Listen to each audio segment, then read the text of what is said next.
சிவம் இறை சாதனை மார்க்க அன்பர்கள் அனைவருக்கும் இனிய மாலை வணக்கம். இன்றைக்கு நாம் மற்றும் ஒரு சிந்தனை காலத்தில் இணைந்திருக்கிறோம். கடந்த வகுப்பில் இருதய நலம் பகுதி 1 நாம் சந்தித்தோம். இன்றைக்கு அதன் தொடர்ச்சியாக பகுதி 2 அந்த வகுப்பினுடைய நீட்சியாக இன்றைய வகுப்பை நாம பார்க்க இருக்கிறோம். ஏராளமான செய்திகளை நாம் காணும் முன்பாக இறை சாதனை மார்க்க அன்பர்கள் அனைவருக்கும் இந்த வகுப்பிற்காக நிகழ்விற்காக ஏற்பாடு செய்து கொடுத்திருக்கும் இறை மதன் ஐயா அவர்களுக்கும் இந்த வகுப்பை தொகுத்து வழங்கி கொண்டிருக்கக்கூடிய அம்மையார் அவர்களுக்கும் முதற்க நன்றியை தெரிவித்துக் கொண்டு இந்த வகுப்பில் நாம் இனிதே பயணிக்கலாம். நல்லதுங்க. இன்றைக்கு இருதய நலம், கடந்த வகுப்பை நீங்க கவனிச்சிருப்பீங்க. இருதய நலத்துல பகுதி 1 அறிமுகமாக நாம நிறைய விஷயங்களை இருதயம் சம்பந்தமாகவே பார்த்திருப்போம். அதனுடைய தொடர்ச்சியாக இன்றைக்கு இரத்த அழுத்தம், இருதயம், இரத்த அழுத்தம், பிளட் பிரஷர் என்று அழைக்கக்கூடிய இன்றைக்கு பரவலாக நிறைய பேர் பாதிப்புல அதுக்காக மருந்து மாத்திரைகள் எல்லாம் கூட எடுத்துட்டு இருக்காங்க, சிகிச்சைகள் எடுத்துட்டு இருக்காங்க. அப்ப இரத்த அழுத்தம் என்பதும் இருதய நலத்திற்கும் என்ன சம்பந்தம் இருக்கு, இதை எப்படி நம்ம ஆரோக்கியமாக நம்ம மாற்றிக்கொள்வது அப்படிங்கிறதெல்லாம் நம்ம பார்க்க இருக்கிறோம். ரொம்ப பயமுறுத்தக்கூடிய, சர்க்கரைக்கு அடுத்தபடியாக அதனுடைய உடன்பிறப்பாக சொல்லக்கூடியது ரத்த அழுத்தம் இல்லைங்களா? பிபி இருக்கா, சுகர் இருக்கா, சுகர் இருக்கா, பிபி இருக்கா, அப்படித்தானே மாத்தி மாத்தி கேட்கறாங்க இல்லையா? இப்ப இந்த இரண்டுமே பாத்தீங்கன்னா ஒரு நோயா அப்படின்னு கேட்டீங்கன்னா, இப்ப சர்க்கரை நம்ம இன்னொரு தலைப்புல இன்னொரு வகுப்புல பார்ப்போம். இந்த இரத்த அழுத்தம் என்பது இருதயத்தோடு சம்பந்தப்பட்டதாக இருக்கிறது.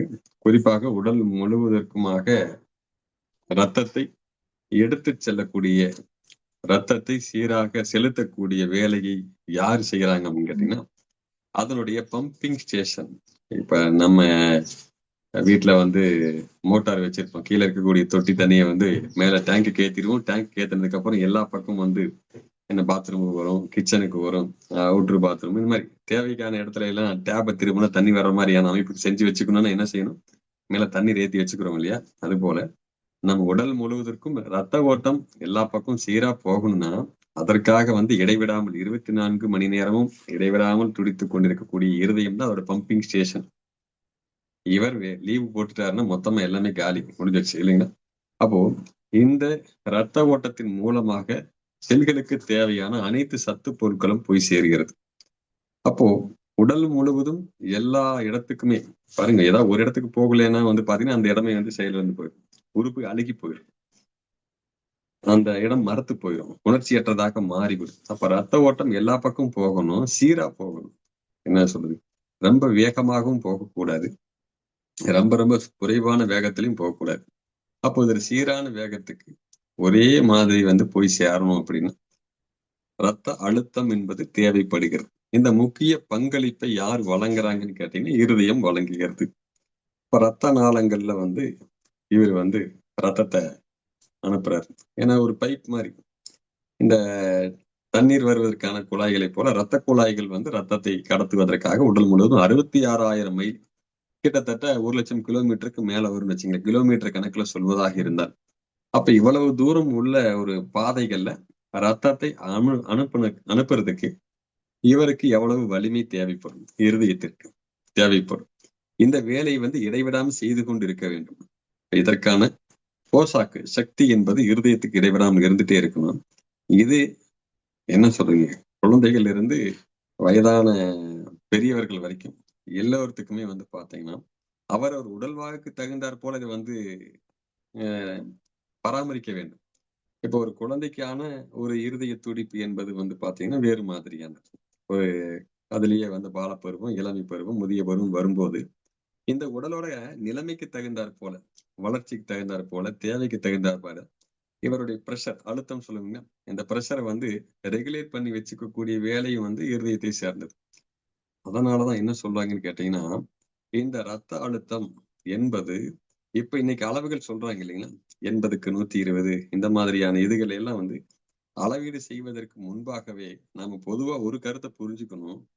எல்லோருக்கும் ஒரே மாதிரியான ரத்த அழுத்தம் என்பது இருக்க முடியாது. ஏங்க இருக்க முடியாது? இப்ப வயது ஒரே வயது இருக்கலாம் ஒருத்தருக்கு. ஒரு 40 வயதுல இருக்கக்கூடிய எல்லோருமே வந்து பார்த்தீங்கன்னா, எல்லோருக்கும் ஒரே மாதிரி இருக்குமா அப்படின்னு கேட்டீங்கன்னா, ரத்த அழுத்தம்னு இப்ப இன்னைக்கு சொல்றாங்க இல்லையா? 120/80 இந்த மில்லி மீட்டர் பார் ஸ்கொயர் இந்த மாதிரியான இதுல வந்து பார்த்தீங்கன்னா, எல்லோருக்குமே ஒரே மாரி இருக்க முடியாது. ஏன்னா அலுவலக வேலை அப்படிங்கிறது ரொம்ப என்ன சொல்றீங்க? அது அளவான வேலை. கடினமான வேலைன்னு சொல்லிற முடியாது. இதுவே வந்து பார்த்தீங்கன்னா, வெளியில கடுமையான வெயில் தாக்கக்கூடிய பகுதியில ஒருத்தர் வேலை செய்றாரு அப்படின்னா, அவருடைய வேலையுடைய இது இந்த பிசிக்கல் ஒர்க் இருக்கு இல்லைங்களா? அதற்கு செலவழிக்கக்கூடிய ஆற்றல், இந்த உடம்பு எவ்வளவு வந்து சக்திய செலவழிக்குது அப்படிங்கிறது வேற. இது ஒரு அலுவலகத்துல ஒரு ஃபேன் காத்துலயோ, ஒரு ஏசி அறையில உட்கார்ந்துட்டு இருக்காருன்னா, உட்கார்ந்து செய்யக்கூடிய வேலைக்கு அவருக்கு என்ன மாதிரியான அழுத்தம், அந்த ரத்தத்தை வந்து உடல் முழுவதும் செலுத்த வேண்டியது இருக்குமோ, அதற்கான தேவை என்பது வேற வேற. அப்ப வயது வந்து ஒண்ணா இருக்கலாம். செய்யக்கூடிய வேலையின் காரணமாக கடின வேலை செய்பவருக்கு ரொம்ப கடினமா ஏன்னா உடல் முழுவதும் சுறுசுறுப்பா இயங்குறதுக்கு தகுந்த மாரி ரத்தத்த பம்ப் பண்ணியே ஆகணும். அவ்வளவு வேகமா பண்ணணும். ஏன்னா அவருடைய வேலைக்கு தகுந்தாற் போல. ஒருத்தர் தியானம் பண்றாரு. தியானம் பண்றதுக்கு உட்காரும்போது வந்து பார்த்தீங்கன்னா, அ என்ன சொல்ல கை, கால் எல்லாத்தையும் ஒரு இடத்துல ஓய்வு நிலையில அமைதியா வைத்துக்கொண்டு ஒருத்தர் வந்து உட்கார்றாரு. தியானத்துல உட்கார்றாரு அப்படின்னா, அவருக்கு இயல்பாகவே ரத்தம் வந்து பார்த்தீங்கன்னா, அந்த ரத்த ஓட்டத்தினுடைய வேகம் என்பது குறைந்து விடும். இல்லையா? அப்படியே அமைதியான ஒரு ரிதமிக்கா போயிட்டு இருக்கும். அப்போ இந்த சமயத்துல நீங்க வந்து அழுத்தத்தை வந்து அளவிட்டு பார்த்தீங்க அப்படின்னா, குறைவா இருக்கும். இப்ப வயது என்பது ஒரு பொருட்டா இல்ல இந்த இடத்துல. அவர் எந்த சமயத்தில் என்ன செய்கிறார் என்பதை பொறுத்து தான், அந்த ரத்த அழுத்தம் என்பது மாறுபடுகிறது. இப்ப இதெல்லாம் எப்ப வந்ததுன்னு கேட்டீங்கன்னா, 1950களுக்கு அப்புறமா வந்து பார்த்தீங்கன்னா, ரொம்ப வேகம் எடுக்குது. ரத்த அழுத்தம் ஒவ்வொரு மனிதனுக்கும் வந்து அளவிட்டு பார்த்து, அவர்களுக்குள்ள வந்து பார்த்தீங்கன்னா, இருக்கக்கூடிய நோய்களை வந்து பட்டியலிடுவது. இல்ல நோய்களுக்கான அறிகுறியாக இந்த ரத்த அழுத்தத்தை பார்ப்பது அப்படிங்கிறதெல்லாம் வந்து பிற்பாடுல தான் வருது. அதற்கு முன்னாடி வந்து நாம என்ன மாரி புரிஞ்சு வச்சுட்டுன்னு கேட்டீங்கன்னா, ஒவ்வொருத்தருடைய வயதுக்கு தகுந்தாற் போல, உடல்நிலைக்கு தகுந்தாற் போல, அவருடைய செய்யக்கூடிய வேலைக்கு தகுந்தாற் போல, இப்ப ஓய்வு எடுத்துட்டு இருந்தாலும் பாருங்க, மனதளவுல வந்து ஒருத்தர் வந்து டென்ஷன் ஆயிடுறாரு. அவரு பிசினஸ நெனச்சு யாரோ ஹேண்ட் ரைஸ் பண்றீங்க ப்ளீஸ்.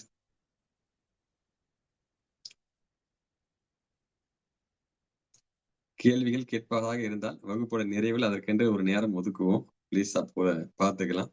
ஆ ஹோஸ்ட் பண்றவங்க யாரோ ஹேண்ட் ரைஸ் பண்ணியிருக்காங்க. ப்ளீஸ் அது என்னன்னு கொஞ்சம் பார்த்துருங்க. ம்.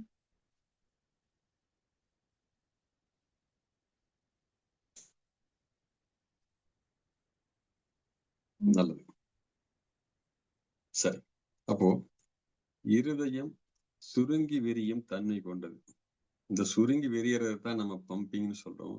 இந்த சுருங்கி விரியக்கூடிய தன்மையினால தான் ரத்தம் வந்து பம்பிங் ஆயி உடல் முழுவதும் போகும். உங்க கைகளையே வந்து பாருங்க. சுருங்க விரிய பண்ணுங்க. என்ன நடக்குது?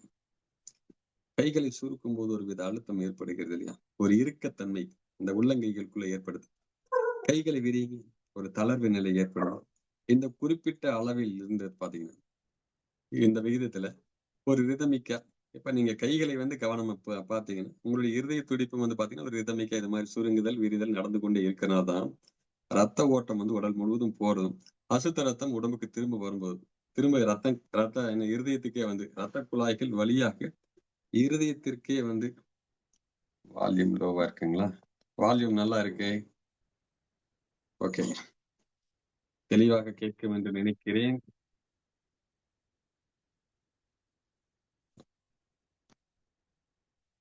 தெளிவா கேட்குது இல்லைங்களா?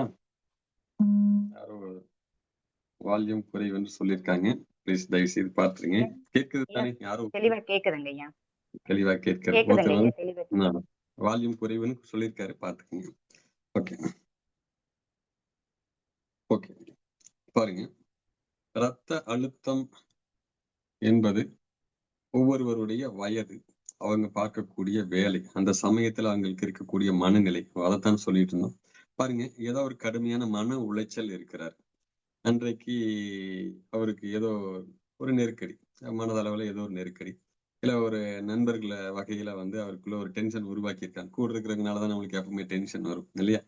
அது மாதிரியான ஒரு நிலை வரும்போது, அவர் எந்த வேலையும் செய்யணும்னு அவசியம் இல்ல. வேலை செய்து தான் ரத்த அழுத்தம் கூடியிருக்கணும்னு அவசியம் இல்ல.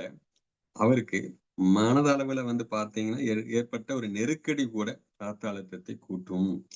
இப்ப கூட பாருங்க, சில பேருக்கு தங்களுடைய எதிரிகளை நினைத்தாங்கன்னு வச்சுக்கங்களேன், அப்படியே பிரஷர் அப்படியே கொதிக்கும். மேலயும் கீழயும் போகும், ரத்த அழுத்தம் வந்து.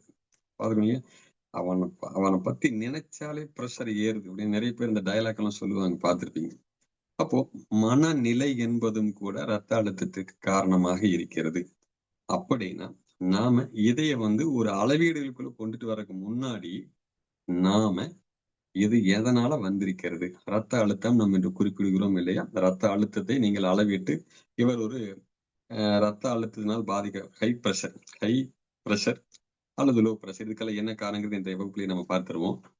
இது எல்லாம் வருவதற்கு முன்பாக பாருங்க, நவீன மருத்துவம் வந்து பார்த்தீங்கன்னா, ஒருத்தரை வந்து ரத்த அழுத்த நோயாளி, அதாவது பிபி பேஷண்ட்ன்னு அவரை வகைப்படுத்துவதற்கு முன்பாக, பல விதங்களில் பரிசோதனை செய்து, அவருக்கு மெய்யாலுமே அவருக்கு வந்து ரத்த அழுத்தம் கூடுதலாக இருக்கிறதை பல படிநிலைகளில் அவரை பரிசோதித்து பார்த்துவிட்டு, பிறகுதான் அவருக்கு மருந்தை அளிக்க வேண்டும் என்று குறிப்பிடுகிறது. இது ஒரு முக்கியமான விதிமுறையும் கூட. நீங்க பாட்டுக்கு இப்ப இன்னைக்கெல்லாம் வந்து பார்த்தீங்கன்னா, ஒரு பேட் எடுத்து அப்படியே கையில கட்டிட்டு, நம்மளே வந்து செல்ஃபா செக் பண்ணி எல்லாம் பார்த்துக்கிறோம் இல்லைங்களா? அந்த ஒரு முறையில் மட்டுமே ஒருவரை ரத்த அழுத்த நோயாளி என்று முடிவு செய்யக்கூடாது என்று அறிவுறுத்துகிறார்கள். இது எவ்வளவு பேர் கடைபிடிக்கிறாங்கன்னு தெரியல. இன்றைக்கு இருக்கக்கூடிய அவசரமான யுகத்துல ஒருத்தர பிபி பேஷண்ட்ட உடனே கன்வெர்ட் பண்ணிடுறாங்க. உடனே ஒரு முறை பரிசோதனை பண்ணி பார்த்தாலே, ஆமா உங்களுக்கு இத விட அதிகமா இருக்குங்க. இந்த வழக்கமான அளவை விட இவ்வளவுதான் இருக்கணும். ஆனா இத விட அதிகமா இருக்கு. இவ்வளவுதான் இருக்கணுங்கிறது கூட முதல்ல இருந்த அளவுல இருந்து இப்ப இன்னைக்கு குறைச்சிருக்காங்க தெரியுமா? 140, 100 இருந்தெல்லாம் 120, 80 அப்படிங்கிறதெல்லாம் மாறிட்டு வருது. அப்போ அளவில் கூடுதலாக, குறைவாக இருப்பதால் ரத்த அழுத்தம் என்பது இன்றைக்கு நோயாக பார்க்கப்படுமானால், அதை நோயா நீங்க பார்க்கிறீங்க அப்படின்னா, அதற்கு முன்னாடி நம்ம ஏற்கனவே குறிப்பிட்ட மாரி, அவர் வந்து என்ன வயது, பாலினம், அவருடைய வேலை, குடும்ப சூழ்நிலை, பொருளாதார நிலை, இது மாரி பல்வேறு விதமான காரணங்களால அவருக்குள்ள இந்த ரத்த அழுத்தம் ஏற்பட்டிருக்கலாம் என்பதை நீங்கள் புரிந்து கொண்டு, அதற்கான தீர்வைத்தான் வழங்க வேண்டும் என்று குறிப்பிடுறாங்க. இது ஏன் அவ்வளவு தூரம் வலியுறுத்துறாங்கன்னா, நீங்கள் எந்த ஒன்றுக்குமே வந்து மருந்துகளால் எடுத்துக்கொண்டு வரும்போது, இந்த ரத்த அழுத்தத்தை பொறுத்தவரைக்கும் எந்த ஒன்றுக்குமே வந்து பார்த்தீங்கன்னா, நீங்கள் தவறுதலாக வந்து மருந்து சாப்பிட்டே வரீங்கன்னா, அது உடல் நலத்தை பாதிக்கும் தானே! பக்க விளைவுகள் உள்ள மருந்துகள் தான் நம்ம அதிகமாக பாதிக்கிறோம். இன்றைய காலகட்டம் அந்த மாரி இருக்கு. அப்படி இருக்கும்போது, நீங்கள் சரியாக தீர்மானம் செய்யாமல் ஒன்றுக்காக நீங்க இந்த கடையில எல்லாம் போய் மருந்து, மாத்திரைகள்லாம் வாங்கி சாப்பிட்டுக்கிறாங்க இல்லையா? மெடிக்கல் ஷாப்ல எல்லாம் போய் கேட்டா, ஒரு பழைய பிரிஸ்கிரிப்ஷன் கிட்டத்தட்ட ஒரு 10 வருஷத்துக்கு முன்னாடி இருக்கக்கூடிய பிரிஸ்கிரிப்ஷன் அவர் எப்பவோ மருத்துவரை பார்த்திருப்பார். அதை வைத்துக் கூட இன்றைக்கும் அதே மருந்துகளை, மாத்திரைகளை வாங்கி சாப்பிடக்கூடியவர்கள் இன்றைக்கு நம்ம பார்க்கிறோம். இருக்கிறோம் இல்லையா? அப்படின்னா, ஒவ்வொரு முறையும் ரத்த அழுத்தத்தை நீங்கள் தலையீடு செய்கிறீர்கள். எப்படி தலையீடு செய்றீங்க? உடம்புக்கு முழுவதுக்குமே ஒரு பிரஷர் வந்து தேவைப்படுது. ரத்த அழுத்தத்தை இந்த வேகத்தில் செலுத்தினால் உடல் முழுவதும் எல்லா செல்களுக்கும் போகும் என்று இந்த உடம்போட ஒரு அறிவு ஒண்ணு முடிவு செஞ்சு வச்சிருக்கு. அப்படித்தானே? நாமளா தினம் வந்து நம்ம வீடுகள்ல செடி கொடிக்கெல்லாம் தண்ணி விடுற மாரி, எல்லா செல்களுக்கும் நாம ரத்தம் பாய்க்கிறோம். நமக்கு அந்த பொறுப்பு இல்ல. நமக்கு அத பத்தி தெரியாது. அப்ப எல்லா செல்களுக்குமான சத்து பொருட்கள ரத்தத்தின் வாயிலாக, பிளாஸ்மா வாயிலாக கொண்டு சேர்க்கக்கூடிய வேலையை இருதய துடிப்பின் மூலமா செய்யுது அப்படின்னா, அதற்கு உள் உணர்வு எவ்வளவு அதிகமாக இருக்கும் என்று புரிந்து கொள்ளுங்கள். பாருங்க, இதையெல்லாம் அறிவியல்ல விளக்கிற முடியாது. நம்முடைய உடம்புல இருக்கக்கூடிய ஒவ்வொரு செல்லுக்கும் ஞானம் இருக்கு. நல்லா பாருங்க. ஒவ்வொரு செல்லுக்கும் அந்த ஞானம் இருக்கிறது. பாருங்க, எந்த பொருள் தனக்கு வேண்டும் என்று ஒரு தனிப்பட்ட செல் முடிவு செய்யுது. குளுக்கோஸ் வேணுமா, வேண்டாமான்னு கூட ஒரு செல் தீர்மானம் பண்ணிக்குது. எனக்கு இந்த சமயத்துல கால்சியம் வேணுமா, பொட்டாசியம் வேணுமா, ஹைட்ரஜனோ, நைட்ரஜனோ எனக்கு ரத்தத்திலிருந்து இது வரும்போது, இது தேவையானா நான் எடுத்துக்கிறேன். இல்லாட்டி எனக்கு வேண்டான்னு முடிவெடுக்கக்கூடிய அளவுக்கு ஒவ்வொரு செல்லும் தனித்த ஞானத்தோடு விளங்குகிறது. இதை நீங்கள் அறிவியலால் விலக்கிவிடவே முடியாது. உண்மையிலேயே வந்து பார்த்தீங்கன்னா, ஒரு செல்லுக்கு தேவையானதெல்லாம் வந்து பார்த்தீங்கன்னா, ரத்தத்துல அனுப்பி வச்சுட்டா போதும். பம்ப் பண்ணி ரத்தத்த மட்டும் அனுப்புற வேலை இருதயம் செய்யுது இல்லையா? இது வந்து உள்ளூர வந்து ஒவ்வொரு செல்களோடும் வந்து பார்த்தீங்கன்னா, இன்னர் கனெக்ஷன் இருக்கிறது. பாருங்க, நம்ம உடம்புல டிரில்லியன் கணக்கான செல்கள், கோடிக்கணக்கான செல்களோட தொகுப்பு நம்ம உடம்பு இல்லைங்களா? இந்த செல்கள்ல ஒவ்வொன்னுக்கும் ஒவ்வொன்னு தேவையா இருக்கும். நமக்கு தெரியாது. ஆனா இருதயம் வந்து பார்த்தீங்கன்னா, இந்த செல்களுடைய தொகுதி. எந்தெந்த செல்களுக்கு எங்கெங்கெல்லாம் வந்து என்ன தேவையா இருக்குமோ, அது எல்லா சமயங்களிலும் சர்க்யூட்ல வந்து பார்த்தீங்கன்னா, கம்யூனிகேஷன் ஒரு தொடர்புகள் இருந்து கொண்டே இருக்கிறது. அதனால தான் பாருங்க, திடீரென்று பாத்தீங்கன்னா ரத்த அழுத்தம் எல்லாம் அதிகரித்தது போல நமக்கே தோணும். திடீரென்று குறைந்திருக்கும். நம்ம செய்யக்கூடிய வேலை, நம்முடைய எமோஷன்ஸ் இது மாதிரி பல காரணங்களால் நம்ம அதை தூண்டுவோம். இன்னொரு சமயத்துல அதுவே காம் ஆயிரும். சமாதானம் ஆயிரும். இல்லைங்களா? அப்போ இதயம் பாத்தீங்கன்னா, சுருங்கும் போது அதை சிஸ்டாலிக் அப்படின்னு அழைக்கிறாங்க. அது விரிவடையும் போது சுருங்கும் போது தானே பாத்தீங்கன்னா, ரத்த அழுத்தம் பாத்தீங்கன்னா, எல்லா செல்களுக்கும் அப்படியே பீச்சி அடிக்கப்படும். அந்த பம்பிங் ரத்த குழாய் வெளிய போகுதுன்னா, அந்த ஃபோர்ஸ் சிஸ்டாலிக். சுருங்கும் போது ரத்தம் வெளியில போகும். அதே போல எல்லா ரத்த குழாய்களிலிருந்து திரும்ப இருதயத்துக்கு சேரும்போது ரத்தம் என்ன சொல்ல இருதயம் விரிவடையும் இல்லையா? அதை டயஸ்டோலிக் என்று அழைக்கிறார்கள். அப்போ இருதயம் சுருங்குவதற்கும் விரிவதற்கும் இடைப்பட்ட ஒரு டைமிங் இருக்குது இல்லையா? இந்த டைமிங் ரிதமிக்காக இருக்குது அப்படின்னா, இது ரொம்ப ரொம்ப சிறப்பு. இதனுடைய சுருங்கி விரியக்கூடிய விகிதம் அதிகமாயிட்டே போகும்போது, இதனுடைய சுருங்கி விரியக்கூடிய விகிதம் அதிகமாகுதுன்னா, உடலாலோ, மனதாலோ நம்ம பாதிக்கப்பட்டிருக்கிறோம் என்று பொருள். முதல்ல. அப்படி நீங்க புரிஞ்சுக்கிட்டீங்கன்னா போதும். பாருங்க, ஒரு நிமிடத்திற்கு 72 முறை, 80 முறை இருதயம் துடிக்கலாம் அப்படின்னு ஒரு கணக்கு வச்சிருக்காங்க. நமக்கே தெரியும். பாருங்க, கை இங்க வச்சு பார்த்தீங்கன்னா தெரியும். லேசான ஒரு லேப்டாப். சில பேருக்கு கையை வைக்க வேண்டியதில் அதை தாண்டி அப்படியே காது வரைக்கும் கேக்குதுங்க என்னோட இருதயம் துடிக்கிறதுன்னு சொல்லுவாங்க. அப்போ இருதயம் வழக்கமாக ரிதமா துடிக்குதா, இல்ல சீரற்று வேக வேகமாக மாறுபட்ட வேகத்தில் துடிக்கிறதா என்று ஒவ்வொருவராலும் உணர முடியும். எப்ப முடியும்? உங்க உடலோடு நீங்கள் பேசும்போது புரியும். இந்த உடம்பு என்னதான் பண்ணுது நீங்க அமைதியாக கவனிக்கும் போது புரியும். அப்ப நம்ம சிஸ்டாலிக்லயும் டயஸ்டாலிக்லயும் பாத்தீங்கன்னா 120/80 மில்லி மீட்டர் மெர்க்குரி அளவு என்பது எல்லோருக்கும் பொருத்தமாக இருக்காது எல்லா சமயத்திலும். இதை தீர்மானித்திருக்கக்கூடிய மருத்துவ உலகிற்கு பொருத்தமானதா இருக்க முடியாது. ஏன்னா எல்லோருக்குமே அந்த சூழ்நிலை மாறி பாருங்க, உறக்கத்தில் இருக்கக்கூடிய ஒருத்தருக்கு பிபி அளவு எடுத்தீங்கன்னா வேற மாதிரி தான் காண்பிக்கும். தியானத்தில் இருக்கும்போது அளவெடுத்தா வேற மாதிரி காண்பிக்கும். ஒரு நோயாளிக்கு அளவெடுத்தீங்கன்னா வேற மாதிரி காண்பிக்கும். ஆரோக்கியமான மனிதருக்கு, கடும் கோபத்தில் இருக்கக்கூடியவருக்கு பாருங்க எவ்வளவு விதமான இது சொல்லியிருக்கு. அவ்வளவு விதமான பிபில நீங்க எந்த பிபிக்கு மருந்து சாப்பிட போறீங்க? புரிஞ்சுங்களா? அப்போ பிபி என்பதை இந்த ரத்த அழுத்தம் என்பது நோயாக நீங்கள் கன்வர்ஷன் பண்ணிக்கிறதுக்கு முன்னாடி நீங்கள் இந்த விதங்களில் எல்லாம் உங்களை புரிந்து கொள்வதற்கு உங்களுக்கு கொஞ்சம் கால அவகாசம் தேவை. ஒவ்வொரு மருத்துவருமே இதை புரிந்து கொண்டுதான் அதற்கான மருந்து பரிந்துரைகளை மருந்து கொடுக்க வேண்டும் என்றால் கூட அதுக்கு அப்புறம் தான் வரணும்னே சொல்றாங்க. இது மருத்துவ நடைமுறை. அது ஒரு பக்கம் இருக்கட்டும். சரி. இப்போ இந்த ஸ்பிக்னோ மோனோமீட்டர் இந்த கருவி இருக்குது இல்லைங்களா? இதெல்லாம் பாத்தீங்கன்னா ரத்த அழுத்தத்தை அளவிடுவதற்கான ஒரு கருவி. இப்ப வரைக்கும் நம்ம பயன்பாட்டுல வச்சுட்டு இருக்கோம்.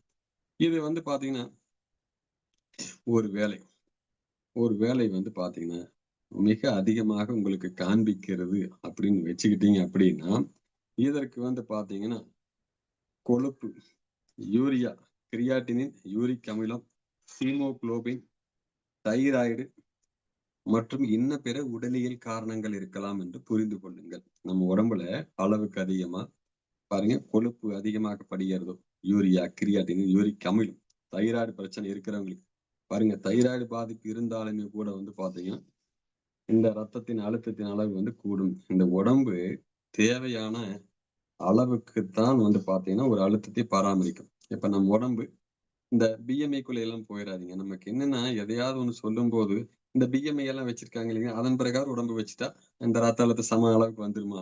ஏன்னா இந்த மாதிரி எல்லாம் சில பேர் கேட்கறாங்க. உண்மையிலேயே ஒவ்வொருத்தருடைய உயரம், அவங்களுடைய உடல் வாக்கு என்பது வாதப்பித்த கபத்தின் அடிப்படையில் அமையக்கூடியது. நீங்க அதுக்குள்ள எல்லாம் போக வேண்டாம். நம்ம என்ன சொல்றோம்னா, இப்போ ஒரு இந்த ஹாலிவுட் படம் ஒண்ணு இருக்குங்க. ஒரு கார்ல ஒரு 4 பேர் அமர்ந்து கொண்டு அந்த ரேசிங் சம்பந்தமான படம். கார் இன்ன வேகத்துல இந்த இதுல போகும்போது இவ்வளவு தூரத்தை இந்த நேரத்துக்குள்ள அடையும் என்பது ஒரு கணக்கு. அப்படின்னா 4 பேர் பயணிக்கிறாங்கன்னா 4 பேர்த்துடைய எடையெல்லாம் கூட அதுல துல்லியமா வச்சிருப்பாங்க. அந்த துல்லியமான ஒரு உடல்வாகு கொண்ட அந்த 4 பேர் 4 பேர்த்தோட உடல் எடையும் கரெக்டா இருந்ததுன்னா, இவ்வளவு கிலோமீட்டர் வேகத்துல அந்த ட்ராக்குக்குள்ள சுத்துறாங்க அப்படின்னா, இதை இவ்வளவு மணி நேரம், இவ்வளவு செகண்டுக்குள்ள அந்த இடத்த அத அச்சீவ் பண்ணுவாங்க அப்படின்னுலாம் கூட வரும். இது எதுக்காக சொல்றேன்னு கேட்டீங்கன்னா, நம்ம உடம்புல தேவையற்ற கசடுகள், தேவையற்ற கொழுப்புகள், தேவையற்ற கழிவுகள் எதுவும் இல்லன்னா, இந்த உடம்பு முழுவதும் 1,00,000 கிலோமீட்டருக்கு மேல டிராவல் பண்ணும் இல்லையா? ரத்தம் இருதயம் பம்ப் பண்ணும் இல்லையா? இது எல்லாத்தையும் சரியா செஞ்சுக்கிறதுக்குன்னு ஒரு கணக்கு இருக்கும் நம்ம உடம்புக்கு. குறிப்பா இருதயத்துக்கு. அதிக லோடு இல்ல. ஏன்னா கரெக்ட்டா உடம்புக்கு என்ன வேணுமோ அது மட்டும் இருக்கு. பாருங்க தேவையற்றதெல்லாம் வெளியேத்துது. ஏன்னா கழிவுகள் சேராம இல்ல நம்ம உடம்ப பொறுத்த வரைக்கும். கழிவுகள் சேர்ந்துகிட்டே இருக்கும். அத கழிவுகள் வெளியேத்துறதுக்கான கழிவு நீக்க மண்டலம் வேலை செஞ்சுகிட்டே இருக்கு. பாருங்க வளர்சிதை மாற்றம் நடக்கும். அந்த வளர்சிதை மாற்றத்திலிருந்து என்னெல்லாம் மாறுதல் நடக்கணுமோ அது நடந்துகிட்டே இருக்கும். அப்ப இது எல்லாமே வந்து பாருங்க, ஒவ்வொரு டிபார்ட்மெண்ட்டும் நம்மளுக்குள்ள ஒவ்வொன்னும் ஒவ்வொரு விதமான வேலையை செய்து கொண்டே இருக்கு. இதுல யாரும் யாருடைய வேலையிலும் தலையீடு செய்ய மாட்டாங்க. ஆச்சுங்களா? ஆனா, நாம வந்து பாத்தீங்கன்னா, இப்ப உதாரணத்துக்கு, இப்போ கொழுப்பு சத்து அதிகம். நம்முடைய உணவு பழக்கவழக்கத்துல இல்ல உடல் உழைப்பே இல்லாதனால கொழுப்பு சத்த வந்து அதிகம் உடம்புல சேர்த்துட்டோம்னா, ஒரு 1/2 கிலோ கொலஸ்ட்ரால் வந்து உடம்புல தேவையில்லாம சேர்ந்துருச்சுன்னு வச்சுக்கங்களேன். இன்றைக்கு நெறைய பேர் வாக்கிங் போயோ, ஜாக்கிங் போயோ உடம்ப குறைக்க முடியாம கஷ்டப்படுறாங்க பாவம். இருக்காங்க இல்லையா? அந்த 1/2 கிலோவோ அல்லது 1/4 கிலோவோன்னு கூட வச்சுக்கங்களேன். ரொம்ப கம்மியா வச்சுக்குவோம். ஏன் நெறைய வச்சுக்கிட்டு பயந்துக்குவானே. ஒரு 1/4 கிலோவோ, 1/2 கிலோ கொலஸ்ட்ரால் வந்து உடம்புல அதிகம்னா, இந்த அதிகம் உள்ள கொழுப்பு சத்திற்கும் சேர்த்து தான் வந்து ரத்தத்த டிராவல் பண்ணணும். இருதயம் பம்ப் பண்ணி ஆகணும். பாருங்க உடம்புல ஒரு தேவையில்லாத வீக்கமோ, கட்டியோ உருவாயிருச்சு. கழிவு தானே அது. அந்த கட்டிக்கும் சேர்த்து தான் இருதயம் துடிக்கிறது. புரிஞ்சுக்கங்க. அப்போ 1,00,000 கிலோமீட்டர் வந்து தினம் டிராவல் பண்ணுது. ஒரு சுற்று வந்து சுத்திட்டே இருக்கு ரத்த ஓட்டத்த அப்படின்னா, இப்ப இந்த ஒரு சின்ன கொலஸ்ட்ராலுக்காக 1,10,000 கிலோமீட்டரா மாறலாம். அதோடைய பயண தூரம். அதைய வந்து சர்க்குலேட் பண்ணி ரிதமிக் பண்ணும்போது, இருதய துடிப்பு கொஞ்சம் அதிகமாகலாம். நான் சொல்றது புரிஞ்சுங்களா? அப்போ கூடுதல் சுமையை வந்து நாம் இருதயத்துக்கு கொடுத்துக் கொண்டே இருக்க, இருதயத்தில் ரத்த அழுத்தம் கூடுகிறது. இருதயம் பலவீனமாவதற்கோ, வேறு உபாதைகள் வருவதற்கோ கூட இது காரணமா இருக்கலாம். இதெல்லாம் ஒரு சின்ன சின்ன சாம்பிளுக்காக சொல்றேன். இப்ப இது மாரி யூரியா இருக்கு, கிரியேட்டின் இருக்கு, யூரிக் அமிலம் இருக்கு. ஹீமோகுளோபின் ரத்தத்துல ரொம்ப ரொம்ப முக்கியமான பொருள். ஹீமோகுளோபின் தான் ஆக்ஸிஜன வந்து கவர்ந்து வந்து எல்லா செல்களுக்கும் கொண்டே குடுக்குது. அப்போ இதுல எந்த ஒண்ணையுமே தவிர்க்கவே முடியாது. இந்த இதுல எந்த ஒண்ணாவது வந்து பாதிப்பு இருந்திருந்தால் ரத்த அழுத்தம் கூடும். பாருங்க, ஆரம்பிச்சு கொஞ்ச நேரத்துக்குள்ள இவ்வளவு விஷயம் வந்து பிபிக்குள்ள வருது. ரத்த அழுத்தத்துக்குள்ள வருது. இதையெல்லாம் தெரிந்து கொண்டு தான் நாம வந்து அதை அணுகுகிறோமா? இந்த ரத்த அழுத்தத்தை நாம சமாளிக்கிறோமா? இல்ல அதை குணப்படுத்திக் கொள்கிறோமா? அப்படின்னு யோசிச்சு பாருங்க.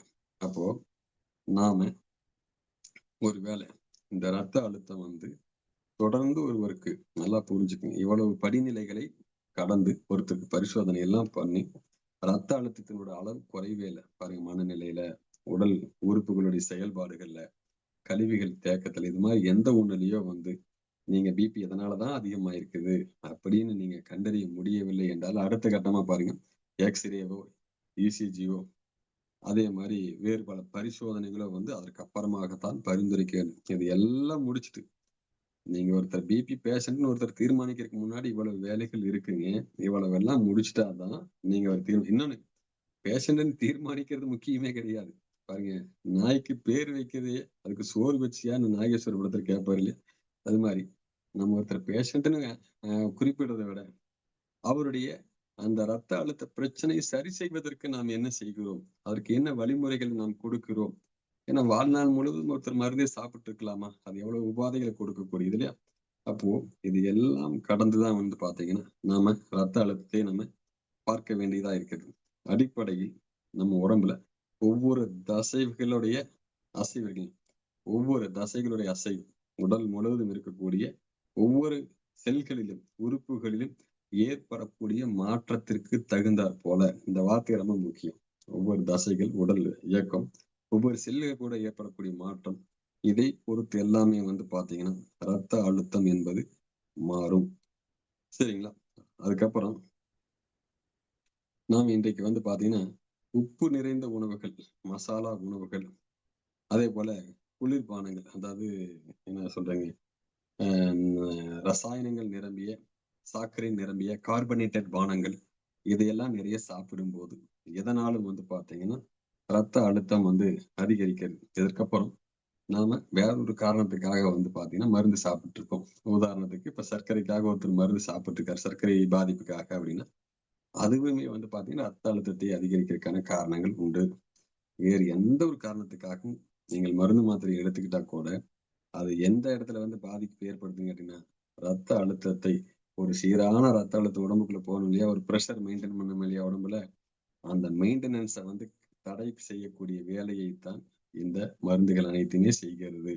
அதனால தான் வந்து ஒருத்தர் பிபிக்கு வந்து நீங்க நோயாளி என்று முடிவு கட்டுவதற்கு முன்பாக, பல விதங்களில் பல பரிசோதனைகள் செய்து, அதை அதே விதத்துல இயற்கையாவே சரி செஞ்சுக்க முடியும்னா, அந்த விதத்திலேயே முடிச்சுட்டுறதுதான் நல்லது.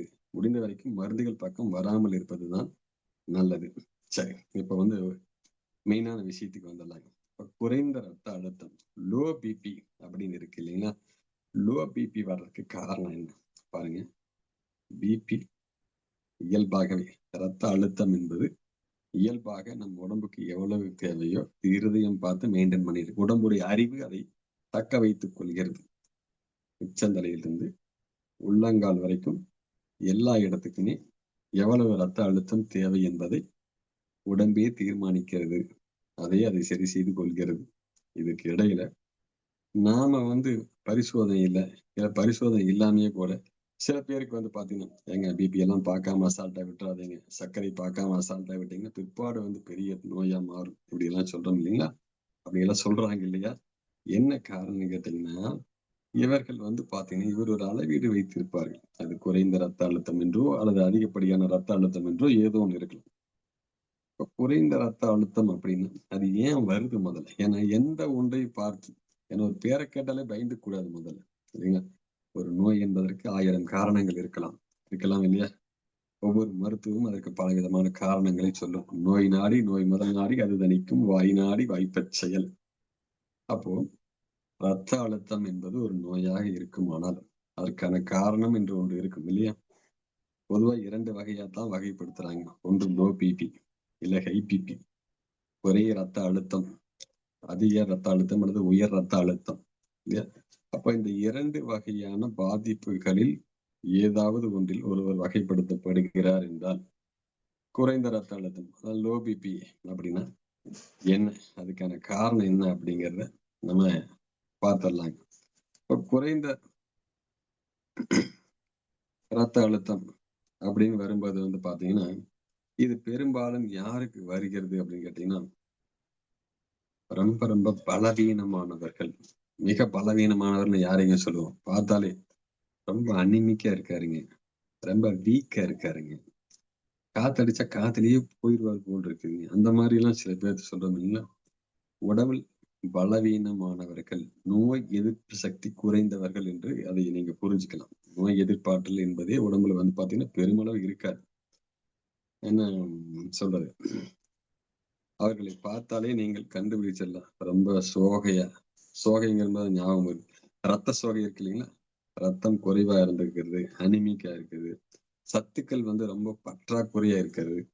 இவை எல்லாமே. ஏன்னா சத்துக்கள் பற்றாக்குறைன்னு ஒரு விஷயம் புரிஞ்சுக்கங்க. எல்லா செல்லுக்கும் சத்து வேணும். ஒவ்வொரு செல்லுக்கும் ஒவ்வொன்னும் வேணும். கால்சியம் வேணும், பொட்டாசியம் வேணும், இரும்பு சத்து வேணும், இல்லைன்னா மெக்னீசியம் வேணும்.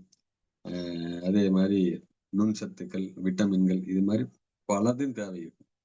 அந்த பலதுலயும் பலது இல்லவே இல்லை. நிறைய சத்துக்கள் தேவைப்படுது. ஆனா கொடுக்கறதுக்கு தான் ஆள் இல்லைங்கிற மாதிரி உடம்புல செல்களுக்கெல்லாம் தேவையான சத்துக்கள் இல்லை என்றால் ஒருத்தர் பலவீனமாயிட்டே போயிடுவார். சரிங்களா? அப்படி பலவீனமாக இருக்கிறவரு ரத்தம் வந்து பாருங்க ஒவ்வொரு மனிதனுக்கும் 5 லிட்டர் 5 லிட்டர் ரத்தம் தான் தேவைப்படும் ஒவ்வொருத்தருக்கும். அந்த தேவையான அளவுக்கு ரத்தமே ஒருத்தருக்கு இல்லை அப்படின்னாலும் அந்த ரத்தத்தினுடைய அளவு வந்து குறைஞ்சு போயிருக்கலாம். சத்துக்கள் குறைஞ்சு போயிருக்கலாம்.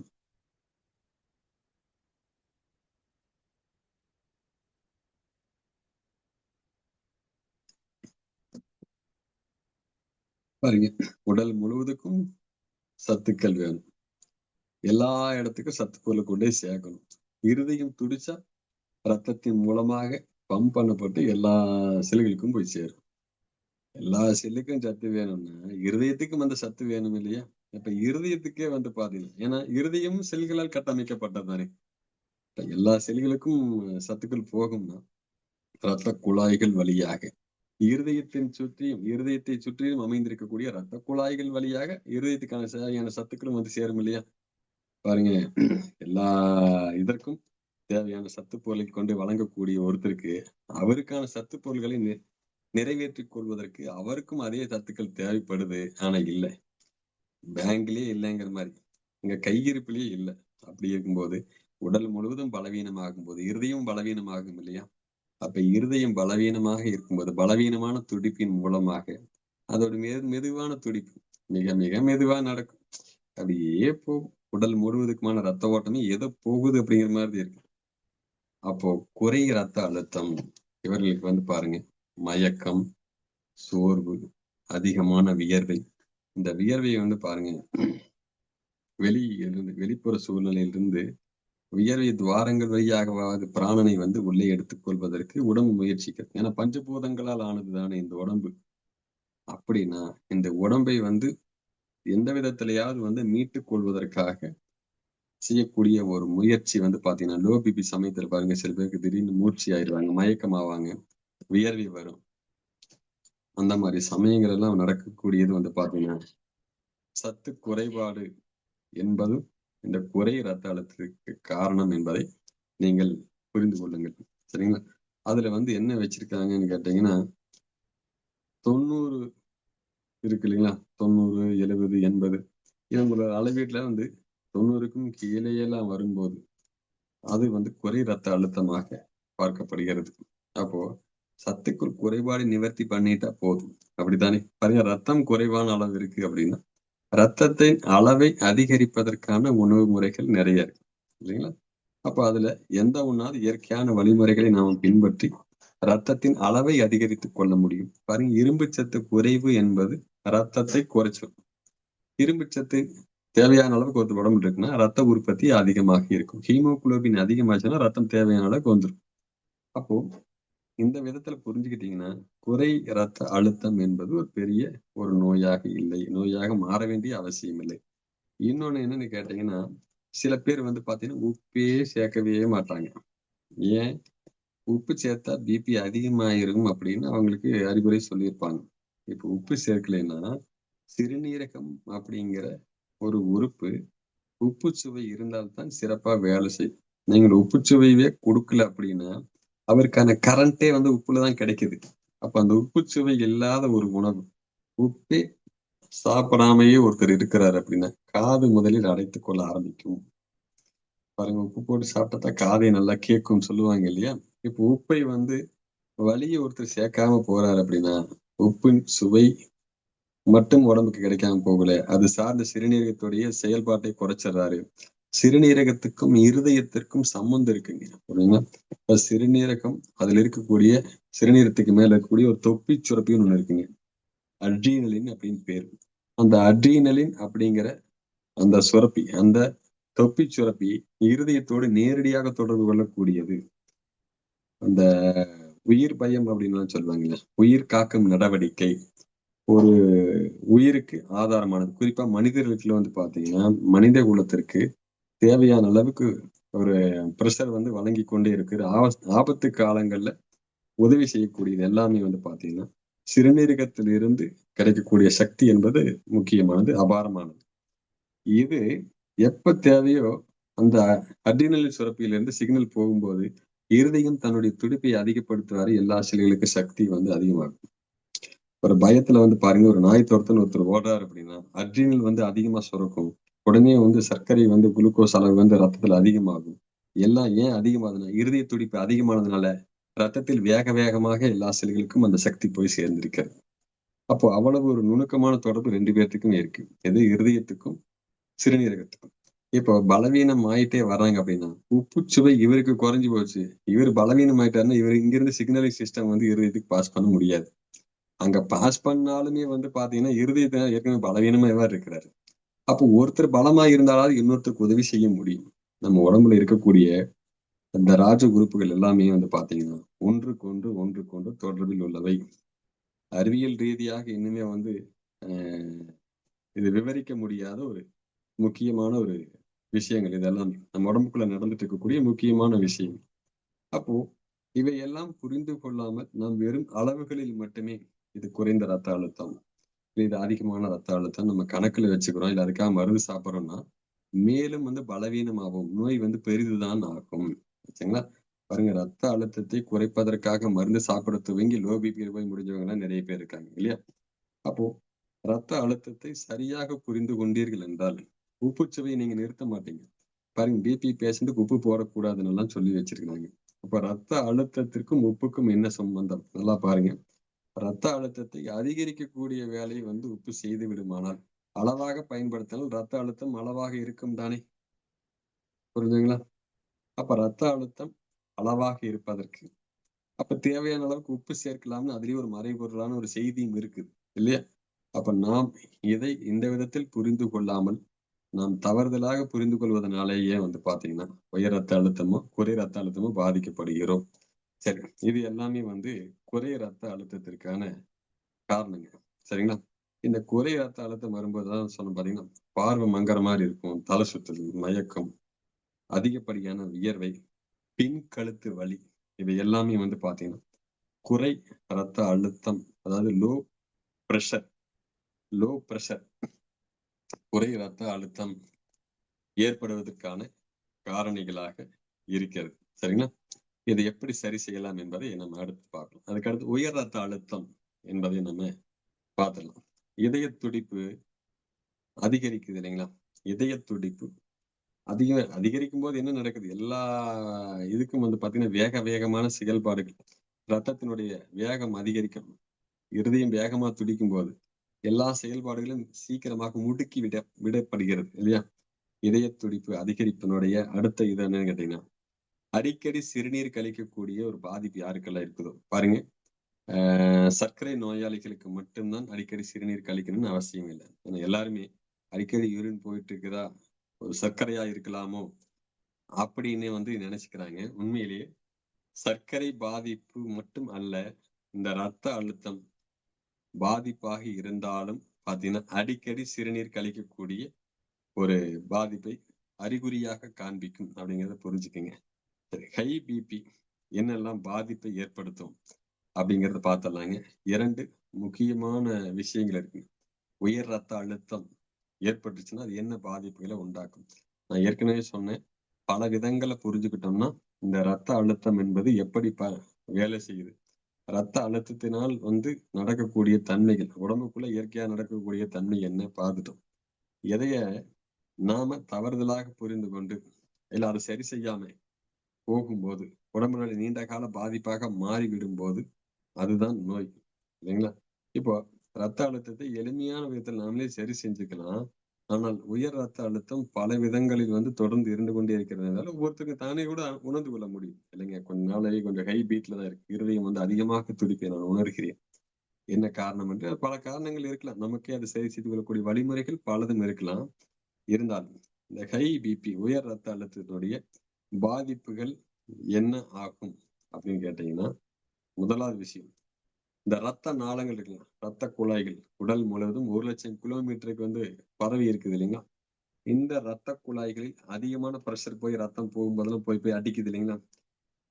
என்ன சொல்றாங்க, ஒரு இதுல பாத்தீங்கன்னா ஒரு பைப்புல ஒரு வாய்க்கால் இது மாதிரி வச்சுக்கங்களேன். வாய்க்கால் வச்சுக்குவோமே. ஒரு வாய்க்கால்ல பாத்தீங்கன்னா தண்ணீர் போகக்கூடியது அந்த வாய்க்காலுடைய அளவுக்கு இல்ல அதை விட குறைந்த அளவுக்கு அப்படின்னு இருந்தா அந்த வாய்க்கால் எங்கேயும் உடைப்பெடுக்காது இல்லைங்களா? எல்லா இடத்துக்குமே அந்த வாய்க்கால் வழியா போகக்கூடிய தண்ணீர் எங்க வரைக்கும் போகணுமோ அது வரைக்கும் போகும் இல்லைங்களா? ஆனா வாய்க்கால் சிறுசு, அது வழியா தண்ணீர் காட்டாத்து வெள்ளம் மாதிரி அப்படி பொங்கிட்டு வருது அப்படின்னா அந்த வாய்க்கால் தாங்குமா? வாய்க்கால் உடைஞ்சு போயிரும் இல்லையா? நம்ம ரத்த குழாய்களிலும் அதுதான் நடக்கிறது. என்ன நடக்குதுன்னு கேட்டீங்கன்னா, ரத்த நாளங்களில் வெடிக்கும், விரிசல் விழும். ரத்த நாள சுவர்களுக்குள்ள விரிசல் விழ ஆரம்பிக்கும். இது ஏன்னு கேட்டீங்கன்னா, இந்த இடத்துல ஒரு விஷயம் புரிஞ்சுக்கங்க. சில பேரு அ இந்த ரத்த அழுத்தத்துக்காக மருந்து, மாத்திரை சாப்பிட்டு இருப்பாங்க. ரத்த அழுத்தம் குறைக்கப்படும். ஏன்னா மருந்து, மாத்திரைகள் சாப்பிடும்போது ரத்த அழுத்தம் குறைவாகுங்கிறது இயல்பு தானே! அப்ப எவ்வளவு உயர்வாக இருக்குதோ அதை குறைத்துக் கொள்வதற்காக மருந்துகள் சாப்பிட்டு வரும்போது, சில பேர் கொஞ்ச நாளைக்கு விட்டுருவாங்க. கொஞ்சம் நல்லா தான் இருக்கிறோம். கொஞ்ச நாளைக்கு மருந்து எடுத்துக்க வேண்டாம். இல்ல வெளியூர் எங்கேயாச்சும் போயிருவாங்க. மருந்து மாத்திரைகள் விட்டு போட்டு போயிருவாங்க. அங்கேயும் போய் சாப்பிட மாட்டாங்க. பாருங்க, மருந்து மாத்திரை சாப்பிடறதுக்கானது பதிவல்ல இது. நல்லா புரிஞ்சுக்கங்க. இப்ப நாம என்ன வழக்கத்த கொண்டு வரணுமோ, இந்த உடம்பு அதை கடைபிடிக்கிறது. அப்ப நீங்க மருந்துகள சாப்பிட்டு ரத்த அழுத்தத்தை வச்சுட்டு கட்டுக்குள்ள வச்சுட்டு இருக்கிறனால, மருந்து சாப்பிடாம இருக்கக்கூடிய காலகட்டத்துல, அது தன்னுடைய கட்டுக்களை எல்லாம் அவிழ்த்து விட்டுட்டா, பாருங்க எந்நேரம் உங்கள புடிச்சு ஒரு ரூம்குள்ள அடைச்சு வச்சுட்டு, ஒரு இதுல கட்டி போட்டு வச்சுட்டு, திடீர்னு உங்களுக்கு ஒரு நாள் விடுதலை அப்படின்னு சொல்லி இந்த ரூம விட்டுட்டு, நீங்க வெளியில சுதந்திரமா போலாம்ன்னு சொல்லி சொன்னா, எவ்வளவு ஆனந்தமா துள்ளி குதிச்சுட்டு வெளியில வருவீங்க? அதே மாதிரி இந்த மருந்துகளுடைய ஆதிக்கத்திலிருந்து உடம்பு வெளியில வரும்போது, அந்த ரத்த குழாய்களிலும் ரத்தம் ஏன்னா இவ்வளவு நாள் தேங்கி இருந்தது எல்லாத்தையும் ஃபுல் ஃபிளெட்ஜ்டா வந்து பிரஷரா வழிய வரும்போது ரத்த அழுத்தம் கூடும். அப்போ குறைச்சது யாரு? நாம தான் குறைச்சோம். ஏன்னா அதோட இயல்பான தன்மையை வந்து நாம தான் குறைச்சிருக்கிறோம்னா, அதோட இயல்பே வந்து என்னன்னு கேட்டீங்கன்னா, எப்பவும் போல அது இருக்கணும்னு நினைக்குது. அதனால இந்த தேக்கத்தை எல்லாம் உடைத்துக்கொண்டு எப்போதும் போல இருக்கும்போது, ஒரு ஸ்ப்ரிங்ல இருந்து வெளியில வரும்போது இருக்கக்கூடிய வேகம் அதுக்குள்ள வந்து சேரும். அப்படி என்றால், ரத்த அழுத்தத்துக்காக ஒரு வேளை மருந்து எடுத்துக்கொண்டு இருப்பவர்கள் கூட படிப்படியாக வெளியே வருவதுதான் சரியானது. இந்த இடத்துல அதை புரிஞ்சுக்கங்க. ரத்த அழுத்தத்துக்கு மருந்துகள் தேவையா, தேவையில்லையாங்கிறதெல்லாம் உங்களுடைய சொந்த விருப்பம். ஆனா, நம்ம உடம்புக்குள்ள இதுதான் நடக்கிறது. அப்போ நீங்கள் மருந்துகளுக்குள்ள வந்து ஒரு கொஞ்ச காலம் இருந்துட்டு இருக்கீங்கன்னா, ஒரே நாள்ல வெளியில வரணும்னு நினைச்சீங்கன்னா, அந்த ரத்த குழாய்களுக்குள்ள இருக்கக்கூடிய இதெல்லாம் வந்து பார்த்தீங்கன்னா, அது என்ன மருந்துகளுடைய பழக்கத்துல இருக்காது. அப்போ படிப்படியா வெளியில வரும்போது தான், இந்த உடம்பு அதற்கு ஒத்துழைப்பு கொடுப்பதா இருக்கும். இருதயத்திற்கும் வந்து நன்மை செய்யக்கூடியதாக இருக்கும். திடீரென்று அத இருதய பம்பிங்க வந்து நீங்க கண்ட்ரோல் பண்றீங்க. திடீர்னு கொஞ்சம் சுதந்திரமா விட்டுறீங்க அப்படிங்கும்போது, இந்த தலைகீழ் மாற்றம் என்பது ரத்த அழுத்தத்தை அதிகரிக்கும். சரிங்களா? இப்ப ரத்த குழாய்கள் அங்கே சேதமடைவதற்கான வாய்ப்பு அதிகம். இதனால மூளையில் இரத்த கசிவு, இரத்த கட்டு, நுரையீரல் செயல்திறனுடைய பாதிப்பு, இரத்த குழாய்கள் அடைப்பு, இந்த மாரடைப்புகள்லாம் சொல்றாங்க இல்லைங்களா? இது மாதிரியான பாதிப்புகள்லாம் ஏற்படும். ஏன்னா, பெரும்பாலும் வந்து பாருங்க, இந்த ரத்த அழுத்தத்துக்காக மருந்து, மாத்திரை சாப்பிடுங்கிறவங்க இருக்காங்க இல்லையா? அவர்களுக்கு தான் பெரும்பாலும் இந்த மாதிரியான விஷயங்கள்லாம் நீங்க கேள்விப்படுறதா இருக்கும். அதனால நம்ம என்ன சொல்றோம்னா, புரிந்து கொள்ளுங்கள். எந்த ஒன்றையும் நோயாவே பார்க்காதீங்க. இந்த உடம்போட இயல்பு என்னன்னு புரிஞ்சுக்கிட்டீங்க அப்படின்னா, அதற்கு தகுந்தாற் போல நம்மை வடிவமைத்துக் கொள்ள முடியும். இயற்கையான வழியில நம்ம ஆரோக்கியமா வாழ முடியும். சரிங்களா? அதற்கு அடுத்தது, குறிப்பாக சிறுநீரகம் சார்ந்த பாதிப்புகளை அதிகம் ஏற்படுத்தும். நான் ஏற்கனவே சொன்னேன். எந்த ஒரு மருந்து மாத்திரை சாப்பிட்டாலும் கல்லீரலும், சிறுநீரகம் தான் அதிகம் பாதிக்கப்படக்கூடிய உறுப்பு. அப்போ இதுல ஏற்கனவே மருந்துகள் ஆதிக்கத்துல இருந்து திடீர்னு ரத்த குழாய்களுடைய ரத்தத்துல வேகமா வந்து ஃபுல் ஃபிளெட்ஜ்டா வரும்போது, அதற்கு அடுத்த படிநிலையாக சிறுநீரகத்திலும் அதனுடைய தாக்கத்தை ஏற்படுத்தும். இதயத்துக்கும், சிறுநீரகத்துக்கும் தொடர்பு இருக்குன்னு நம்ம முன்னாடி சொன்னோம் இல்லையா? அந்த தொடர்புல இருக்கக்கூடிய பாதிப்புனால அதிகமான பிரஷர் என்பது சிறுநீரகத்தை நேரடியாக தாக்கும். சரிங்களா? சிறுநீரக செயலிழப்பு வரை கொண்டு இருதய செயலிழப்பு மட்டும் இல்ல. சிறுநீரக செயலிழப்பு வரைக்கும் கொண்டு போய் சேர்க்கக்கூடியதாக அது மாறுகிறது. ஆக இந்த ஹை பிபி இருக்கிறது என்றால் நீங்க ஒண்ணும் பயப்பட வேண்டாங்க. ஒண்ணும் பயப்பட தேவையில்ல. நல்லா புரிஞ்சுக்கங்க. லோ பிபியாக இருந்தாலும், ஹை பிபியாக இருந்தாலும் அது ஒரு அளவு வைத்திருக்கிறார்கள். அது இருக்கட்டும் ஒரு பக்கம். நமக்கு வந்து நம்முடைய உடல் நிலையை பொறுத்த வரைக்கும் நாம முக்கியமாக கருத வேண்டியது என்னன்னு கேட்டீங்கன்னா, இருதய துடிப்பு வந்து ரிதமிக்காக இருக்கிறதா? நான் தான் சொன்னேன். இருதய துடிப்பு இருக்குங்களா? ஒரு படபடப்பான ஒரு மனநிலையில தாறுமாறாக ஒரு துடிப்புல இருக்குது அப்படின்னா, நிச்சயம் அது சரியான இருதய துடிப்பு அல்ல. உங்களுக்கே தெரியும். இருதயம் உங்களுக்கு இருக்கிறது என்பதே தெரியாத அளவுக்கு அதோடைய துடிப்பு இருந்துட்டு இருக்கு. உங்களுடைய பணிகள் எதுலயுமே அது தலையிடுறது இல்ல. இல்ல அடிக்கடி எனக்கு வலிக்கிறது இல்ல. இந்த இடத்துல ரொம்ப ஒரு பயமுறுத்துற மாரி ஏதோ பண்ணுது. அப்படியெல்லாம் இல்லன்னா, நீங்க உங்களுடைய வாழ்க்கை முறையில் சிறப்பாக இருக்கிறீர்கள் என்று அர்த்தம். புரிஞ்சுதுங்களா? பாருங்க, எமோஷனல் மனம் சார்ந்த அதிகமான பாதிப்புகள் இருப்பவர்களுக்கு, அ என்ன சொல்ல, தவறான உணவு பழக்கவழக்கத்தில் இருப்பவர்களுக்கு, போதை பழக்கவழக்கத்தில் இருக்கிறவங்களுக்கு, இவர்கள் தான் அதிகமாக தாக்கப்படுகிறார்கள் என்று புரிஞ்சுக்கணும். ஆனா போதை பழக்கவழக்கத்தை அடுத்து வந்து மனதளவில் அதிகமான பாதிப்புகள் யாருக்கெல்லாம் ஏற்படுகிறதோ, அவர்களுக்கும் இருதயம் சார்ந்த பாதிப்புகள் பாருங்க, உயர் ரத்த அழுத்தமாகவோ மாறுவதற்கான வாய்ப்புகள் எல்லாமே வந்துருது. அதனால நம்ம என்ன சொல்லணும், பாருங்க நம்ம வேதாத்திரி மகரிஷி அவங்களுடைய பயிற்சியில, தியான முறைகள்ல எவ்வளவோ இருக்கிறது. மனிதனுடைய வாழ்க்கையை நெறிப்படுத்திக் கொள்வதற்கு, என்ன சொல்றது, நோய் அணுகாமல் ஒரு மனிதன் வாழ்வதற்கு மகரிஷி ஐயா அவர்கள் நிறைய பயிற்சிகளை வகுத்து குடுத்துட்டு போயிருக்காங்க. வாழ்வியல் முறைகளை வகுத்து குடுத்துட்டு போயிருக்காங்க. இது மாதிரியான ஒரு ஒழுக்க நெறிகளுக்குள்ள நம்மை உட்படுத்திக் கொள்ள முன்வர வேண்டும். நிறைய யோகா மையங்கள்லாம் இருக்கு இல்லைங்களா? நம்ம பயன்படுத்திக்கிட்டா போதும். எந்த ஒரு நோய்க்கும் பயந்து கொண்டு ஓடத் தேவையில்லைங்க. பயமே பாதி நோயை வந்து கொண்டு வந்துரும் நமக்குள்ள. அப்ப என்ன சொல்லணும்னு கேட்டீங்கன்னா, இந்த ரத்த அழுத்தம் அது உயர்ந்ததாகவோ, குறைந்ததாகவோ எந்த அழுத்தமாக இருந்தாலும் சரி, நீங்கள் ஆரோக்கியமாக இருக்கக்கூடிய ஒரு சூழலுக்கு நீங்கள் எப்படி திரும்பலாம்? ஆரோக்கியமா இருக்கக்கூடிய ஒரு மனிதர்கள் கூட என்ன செய்யலாம்னு கேட்டீங்கன்னா, பாருங்க நம்ம சொல்லக்கூடியது முக்கியமான ஒரு விஷயம்னு கேட்டீங்கன்னா, கொழுப்பை கொழுப்பு சத்து இருக்குது இல்லைங்களா? கொழுப்பு சத்து யாருக்கும் எதிரி அல்ல. கொழுப்பு சத்தை தேவையான அளவுக்கு மட்டும் பயன்படுத்துங்கள். அளவுக்கு அதிகமான கொழுப்பு சத்தை உடம்புல வந்து அதிகமா வெயிட் போட்டுக்கிற அளவுக்கு, தொப்பை விழுகிற அளவுக்கு, கஷ்டப்படுற அளவுக்கு. ஏன்னா நீங்க மூச்சு இறைப்பீங்க இல்லையா? நிறைய தொப்பையோடு இருக்கக்கூடிய ஆட்கள் எல்லாம் பாருங்களேன். 4 ஸ்டெப் நடக்க முடியாது. மூச்சு வாங்கும். பார்த்தீங்களா? ஒரு 10 ஸ்டெப் மாடி ஏறி போக முடியாது. லிஃப்ட்ட பார்த்து நின்னுட்டு இருப்பாங்க. பார்க்கிறோம் இல்லையா? நம்ம உடல், நம்முடைய கட்டுமானம், நம்முடைய கட்டமைப்பு இது அனைத்துமே ஆரோக்கியமாக இருக்கிறது என்றால், ரத்த அழுத்தத்தை பத்தி நீங்க கவலைப்பட வேண்டியதில்லை. எப்ப உங்களுக்கு மூச்சு இரைக்குதோ, மூச்சு வாங்குதோ, இந்த பகுதியெல்லாம் வந்து ஒரு அசாதாரண சூழல் இருக்குதோ, நீங்க நீங்க ரத்த அழுத்தமா பார்க்கிறத விட, இருதயத்தை பாதுகாப்பாக, ஆரோக்கியமாக வைத்துக் கொள்ள வேண்டிய கட்டத்தில் இருக்கிறீங்கன்னு புரிஞ்சுகிட்டு அதற்கான வாழ்க்கை முறைக்கு வந்தீங்கன்னா போதும். பயப்பட தேவையில்லை. சரி. என்னெல்லாம் செய்யலாம்? ஏற்கனவே சொன்ன மாரி, தேவையான அளவுக்கு மட்டுமே கொழுப்பு உணவுகளை பயன்படுத்துங்கள். அளவுக்கு அதிகமான செரிக்க முடியாத கொழுப்புகள் கண்டிப்பாக அது ஏதோ ஒரு இடத்துல படிந்து பாதிப்பை ஏற்படுத்தலாம். அப்ப கொழுப்பு உணவுகளில் கவனமா இருங்க. தேவையில்லாம கொழுப்பு சத்து நிறைந்த உணவுகளை பாருங்க, அசைவ உணவு விரும்பிகளாவே சில பேர் இருப்பாங்க. கொஞ்ச நாளைக்கு மாறி விடுங்க. என்னைய கேட்டா சைவ உணவுலயே வந்து இருந்தீங்க அப்படின்னா, இன்னும் சிறப்பு தான்.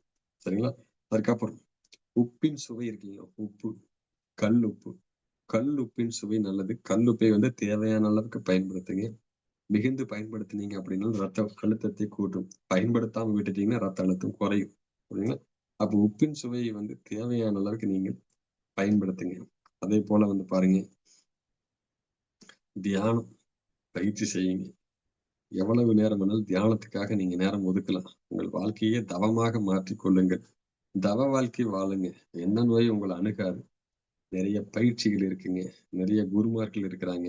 நீங்க கத்துக்கிட்டு அத பயிற்சி பண்ணுனீங்கன்னா, இந்த எமோஷனல் ஆகவோ, வேற எந்த விதத்திலயும் உங்கள் இருதயம் என்பது பாதிப்பை சந்திக்காது. அப்ப இருதயம் ஆரோக்கியமாக நம்ம வைத்துக் கொள்ள வேண்டும் அப்படின்னு நம்ம நினைக்கிறோம்னா, ரத்த அழுத்தம் குறித்த ஒரு சரியான புரிதல் நமக்கு வேணும். உணவு முறைகள்ல ஒரு சரியான பழக்கத்த கடைபிடிங்க. பாருங்க, கஷ்டப்பட்டு சாப்பிட முடியாம சாப்பிடுறது. இந்த உடம்பை வந்து பார்த்தீங்கன்னா, கச்சிதமாக வைத்துக் கொள்ள பழகுங்க. மிக எளிய உணவுகளை வந்து கைக்கொள்ளுங்கள். அதை வாழ்வியல் பழக்கத்துக்கு கொண்டுட்டு வாங்க. மூச்சு பயிற்சி செய்யலாம், தியான பயிற்சி எல்லாம் செய்யலாம். இருதயத்துக்கு இதை விட மிக மிக சிறப்பான இன்னும் ஒரு முக்கியமான என்ன சொல்ல முத்தாய்ப்பான ஒண்ணு சொல்லுவாங்க. ஏங்க நெறைய சொல்ல வேண்டாங்க. ஏதாவது ஒண்ணு சொல்லுங்க அப்படின்னு சொல்லுவாங்கல்ல. அப்படி சொல்லக்கூடிய ஒண்ணு எதுன்னு கேட்டீங்கன்னா, செம்பருத்தி சுக்கு கஷாயம். எப்படிங்க செய்யலாம்? நாட்டு செம்பருத்தியில ஒண்ணு போதுங்க. அதனுடைய நடுவுல இருக்கக்கூடிய மஞ்சள் மகரந்த தண்டு இருக்கும் இல்லையா? அந்த மகரந்த தண்டை மட்டும் நீக்கிருங்க. கீழ காம்ப நீக்கிருங்க. 5 இதழ் நீக்குதா? 5 இதழ 1 டம்ளர் தண்ணீல போடுங்க. 1 டம்ளர் தண்ணீல 5 இதழ போடுங்க. சுக்கு சுக்கு பொடி இருக்குது தெரியுங்களா? "சுக்குக்கு மிஞ்சிய மருந்தும் இல்லை. சுப்பிரமணியனுக்கு மிஞ்சிய தெய்வமும் இல்லை" அப்படின்னு சொல்லுவாங்க. சுக்கு பொடி ஒரு 1/4 ஸ்பூன் எடுத்து அந்த 1 டம்ளர் தண்ணீல போட்டுங்க. காய்ச்சிருங்க. சும்மா டீ, டிகாஷன் காய்ச்சற மாரி காய்ச்சிருங்க. காய்ச்சினதுக்கு அப்புறம் வடிகட்டி காலை, மாலை 2 வேள பாருங்க, காலையிலயும் வந்து ஒரு செம்பருத்தி, ஏன்னா சாயங்காலம் ஒரு செம்பருத்தி. இது ஒரு செம்பருத்தி டீன்னு நினைச்சு கூட சாப்பிட்டுருங்க. சாப்பிட்டீங்கன்னா, இது இருதயத்துக்கு அவ்வளவு நன்மை செய்கிறது. சரிங்களா? இருதயத்தில தேவையில்லாம ஏதாவது கொழுப்பு படிவங்கள் உருவாகிக் கொண்டிருந்தாலோ, அதுல இருதய துடிப்பில் தடை ஏற்படுத்தக்கூடிய வேறு ரசாயனங்கள் ஏதாவது வந்திருந்தாலோ, அதை அனைத்தையும் சுக்கும் செம்பருத்தியும் சேர்த்து அறவே நீக்குகிறதுங்க. இருதய துடிப்பை ரொம்ப சீராக்குகிறது.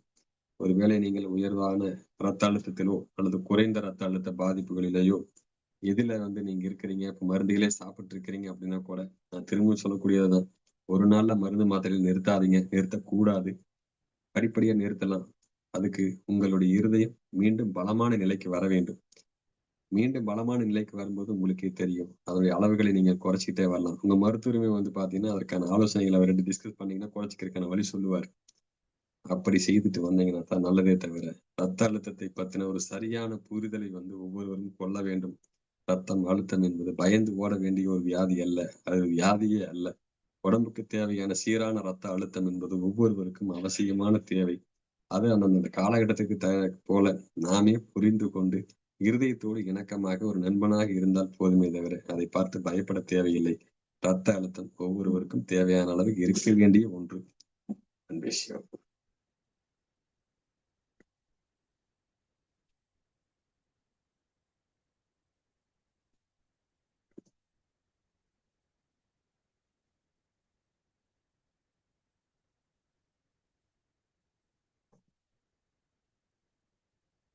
ரத்த அழுத்தம் இதோடைய சாப்டர் நீ பார்த்துருக்கோம், இந்த பாடத்தை நீ பார்த்துருக்குறோம். சரிங்களா? இந்த வகுப்பை வந்து நம்ம இதோட நிறைவு செய்துக்கலாங்க. இருதயம் சார்ந்து இன்னொரு பகுதியிலும் நம்ம வந்து அடுத்த வகுப்பை பார்ப்போம். இருதய நலம் பகுதி 3 வந்து நம்ம சந்திக்கலாங்க. இந்த வகுப்பை நம்ம இதோட நிறைவு செய்துக்கலாங்க.